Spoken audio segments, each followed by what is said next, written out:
বিসমিল্লাহির রহমানির রহিম।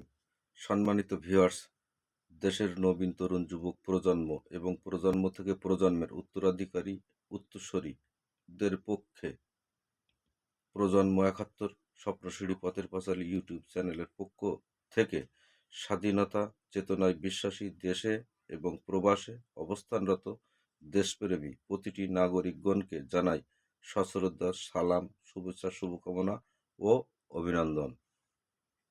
সম্মানিত সুধী, উত্তাল ৭১-এর আলোচ্যের বিষয় ৬ই মার্চের পত্রিকার সংক্ষিপ্ত আকারের সংবাদ শিরোনাম। ৬ই মার্চের দৈনিক ইত্তেফাকের লিড নিউজ, বাংলার বুকে এ গণহত্যা বন্ধ করো। চট্টগ্রামে ১৩৮ জন নিহত, টঙ্গীতে গুলিবর্ষণে ৪ জন নিহত এবং ২৫ জন আহত। টঙ্গীতে নিহতদের জন্য ছাত্রলীগের প্রতিবাদ ও শোক মিছিল। বিবরণ ব্যাখ্যায় পূর্ব পাকিস্তানের আওয়ামী লীগের সাধারণ সম্পাদক প্রয়াত জনাব তাজউদ্দীন আহমেদ সাহেবের বক্তব্যের তথ্য অনুযায়ী ঢাকা, চট্টগ্রাম, রাজশাহী, খুলনা, রংপুর, সিলেট সহ দেশের বিভিন্ন স্থানে মিলিটারির গুলিতে নিরীহ নিরস্ত্র মানুষকে নির্বিচারে মেরে ফেলা হচ্ছে এবং ওই গণহত্যা বন্ধের দাবিও জানান তিনি। বিবৃতিতে আরও জানান, বাংলাদেশের মানুষের মৌলিক অধিকার থেকে বঞ্চিত করা এবং বাংলাদেশকে পশ্চিম পাকিস্তানের কায়েমি স্বার্থবাদী মহলের উপনিবেশ ও বাজার হিসাবে শোষণের গূঢ় রাজনৈতিক মতলবে বেসামরিক আদিবাসীকে ভয়ভীত দেখাইতেই সামরিক বাহিনীর অস্ত্র ব্যবহার করা হচ্ছে। তিনি আরও বলেন, বহিঃশত্রুর আক্রমণ থেকে দেশ রক্ষার জন্য সেনাবাহিনী তাদের অস্ত্র ব্যবহার করতে পারে, নিরস্ত্র দেশবাসীর উপর নয়।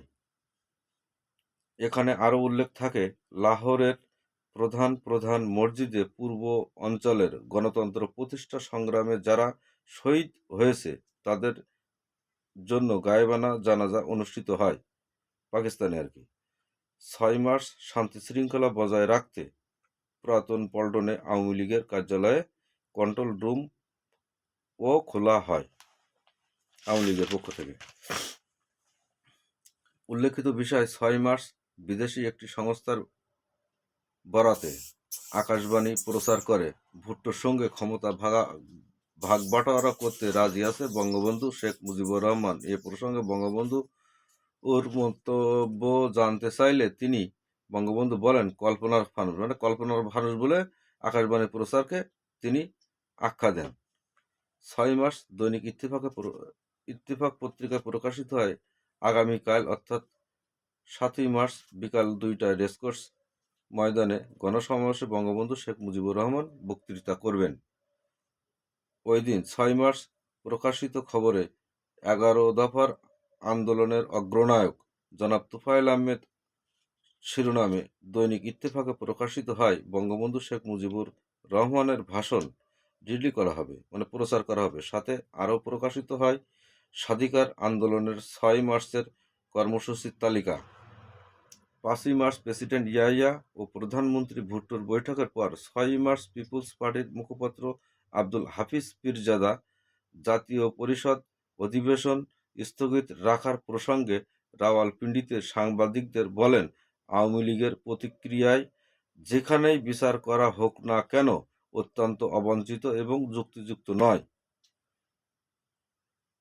৫ই মার্চ বিকালে লেখক সংঘের পক্ষ থেকে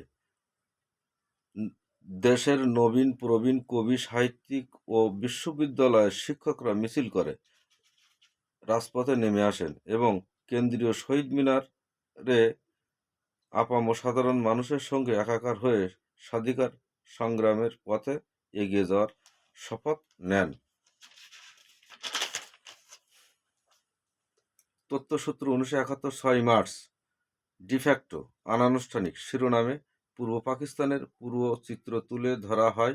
জাতীয় পরিষদের নিরস্কুর সংখ্যাগরিষ্ঠ দলের পার্লামেন্টারি নেতা শেখ মুজিবুরের হাতে ক্ষমতা হস্তান্তর করা না হলেও বাংলার আপামর জনগণের মনের মন্দিরে বঙ্গবন্ধু যে স্বীকৃতি মিলেছে, সেটাই তাকে বাংলার দেশের অনানুষ্ঠানিক প্রশাসকের মর্যাদায় অভিষিক্ত করেছে। বঙ্গবন্ধুর হাতে বাংলার জনগণ এমনই ক্ষমতা তুলে দিয়েছে যে তার নির্দেশ ও প্রদত্ত ছকে সরকারের সব বিভাগের কাজ করতে হচ্ছে অথবা হয়েছে। বাংলার বুকে তার আঙ্গুলের নির্দেশ উপেক্ষা করার মতো শক্তি বা ক্ষমতা কেন্দ্রীয় সরকারের কোনো সংস্থার নেই, প্রাদেশিক সরকারের তো নেই। তথ্যসূত্র দৈনিক ইত্তেফাক, 1971, 6 মার্চ। জয় বাংলা, জয় বঙ্গবন্ধু।